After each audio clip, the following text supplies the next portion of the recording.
Instagram'dan таргет кетирүү боюнча видео болот бул. Мына ушул видео рилсти мен астында продвигать публикацию деген кнопка менен чыгарам мына таргетке.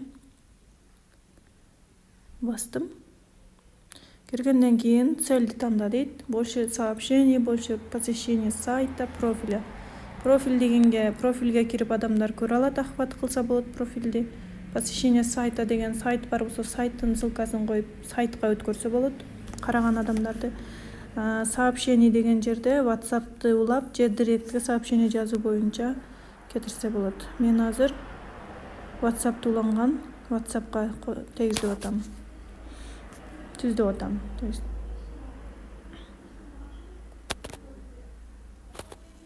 Эми бул жерден аудиторияны аныкта дейт. Особые требования аудиторияңардын талаптары кандай болот? Кандай адамдар силердин видеоңорду көрүш керек? Мен SMM кызматтары, онлайн кызмат, SMM-шики.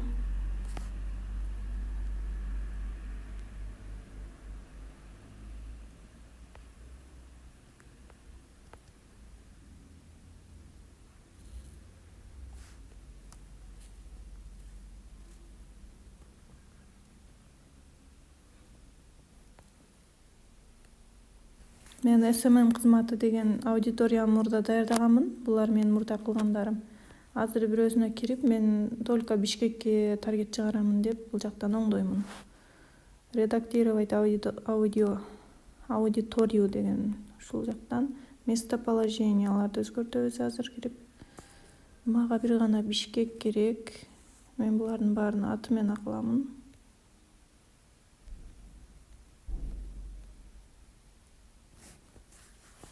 Бишкек, Кыргызстан, город деп коеюн. Бишкек шаарына кылып атам. Готов.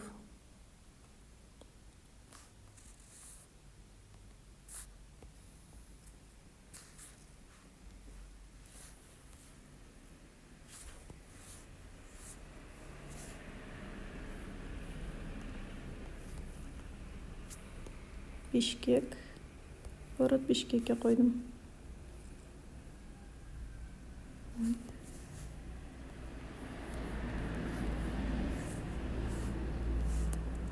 Бишкекке койдум, мына готовду бастым. SMM кызматтары деген аудиторияны таап белгиледим. 820к дейт. Азыр эми бул жерде возраст, пол дегендер бар, интереси бар. Местоположение Бишкекке коюлду. Эми интереси дегендерди карайбыз. Кандай интерестер? Менин мисалы SMM курсумду кимдер окугусу келет? Косметика саткандар, сулуулук салону, ушул сыяктуу бар соода жүргүзгөн адамдар көрөт. Жана ошолорго пайдалуу болот менин курстарым.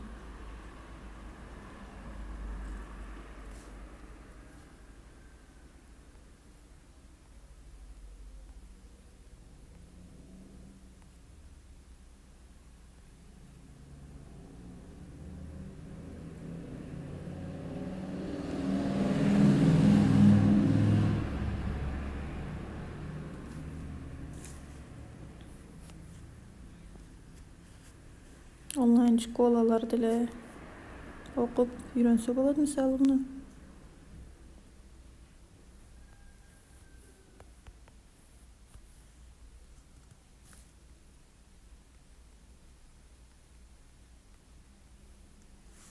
Вот негизи мына ушундай аудиторияны белгилеп алабыз. Онлайн бизнесин өнүктүрөм деген адамдардын тобуну белгилеп алабыз ушинтип. Интересин бүттү. Эми возраст и пол. Жаштары кимдер болуш керек?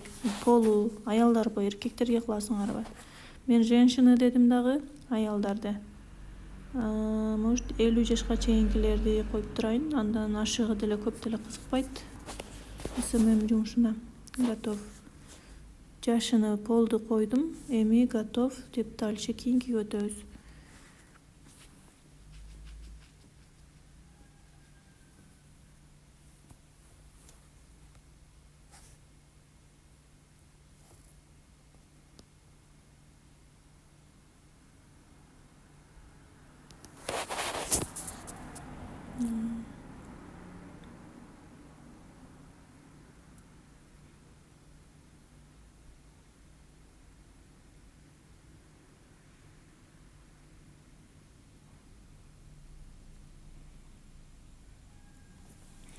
Эгер сообщение боюнча цель тандаган болсоңор, бул жерде эме болбойт дейт. Недоступен дейт.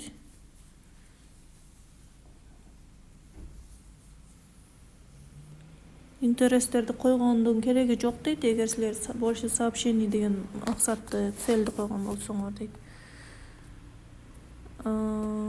Так.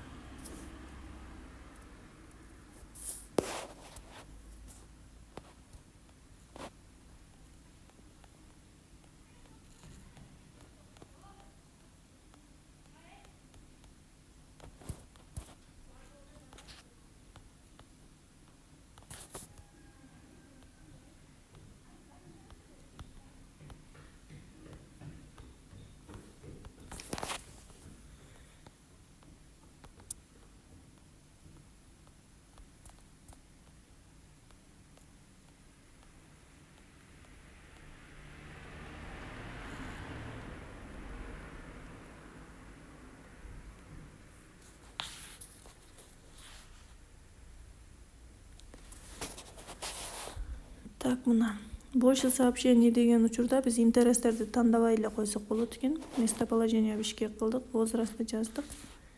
Готово. Дальше кийинки шагга өтөбүз. СММ кызматтары деген аудиторияны тандап алдым. Далее. Эми бюджет. Күнүгө канча сомдон бюджет кетиресиң, канча сомдон коюп берели дейт. Бул жакта силер рекламага булар доллар менен алат акысыны компания. Күнүгө $5, $1 баштап $5-10 чейин койсо болот. Может, мен күнүнө $3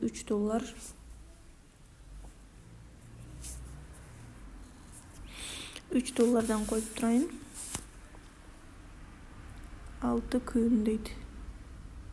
6 күнгө ошондо долларды сомго канча болуп атат, ошону карап туруп, акчасын эсептеп туруп, баракчаңарга жараша таргет чыгара бересиңер.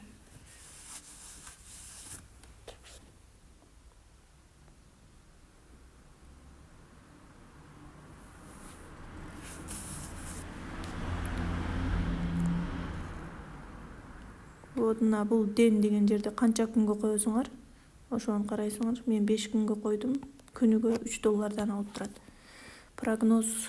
Прогнозируемый охват 15 миңден 39 миңге чейин болушу мүмкүн дейт. Ушунча адам көрүшү мүмкүн экен. Бул болжолдуу түрдө. Далее басабыз. Далее акырына чыккандан кийин предпросмотр деген бар. Силер жасаган ошол эмени, таргет рекламасын кайрадан көрүп чыгасыңар. Кандай болот? Лентада кандай көрүнөт мына. Связаться с нами деп астында көк кнопка чыгып турат. Силердин номериңер, WhatsApp номериңер ушул жактан басса кирип барат номерге. Публикацияда ушундай көрүнөт экен. Видеомдун жарымы көрүнбөй калат. Reels'ти ошон үчүн орторок кылып тартканга аракет кыласыңар. Себеби кээ-бирки Reels эменики публикациянын размери кичине болгон үчүн жакшы көрүнбөй калышы мүмкүн. Историядан да көрүнөт дейт.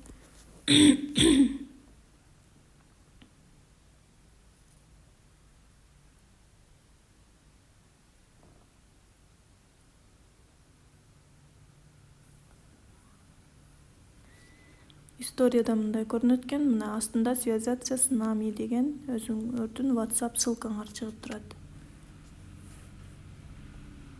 Андан кийин интересный разделинен чыгат.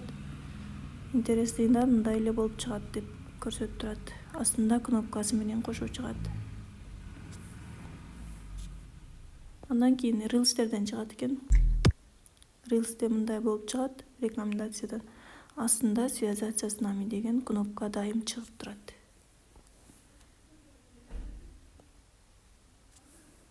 Ошентип предпросмотр кылып көрүп аласыңар дагы, каталарын карап.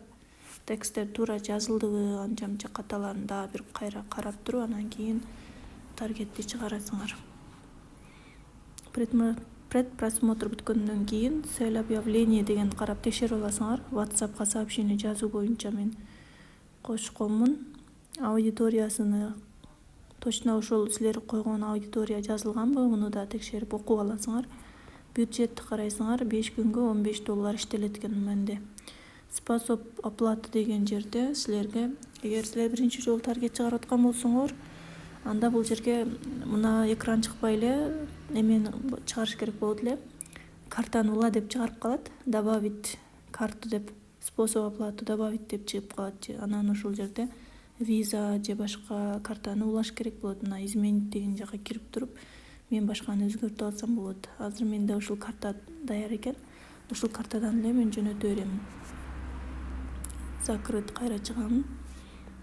Бюджет мына астында да айтып турат, бюджет сводка по ценам дейт. Бюджет на рекламу $15 кетет деп турат. Приблизительная сумма ват. Бул эмелер болуш керек. Налогдор бар. Азыр налогду алып калган. $1.80, $2 жакын налог кетет экен. Общий затрата $16.80 дейт. $16.80 кетет экен. Мен ушул сумманы картага толуктап коюшум керек. Болбосо карыздык болуп калат. Продвигать публикацию дегенди басамын.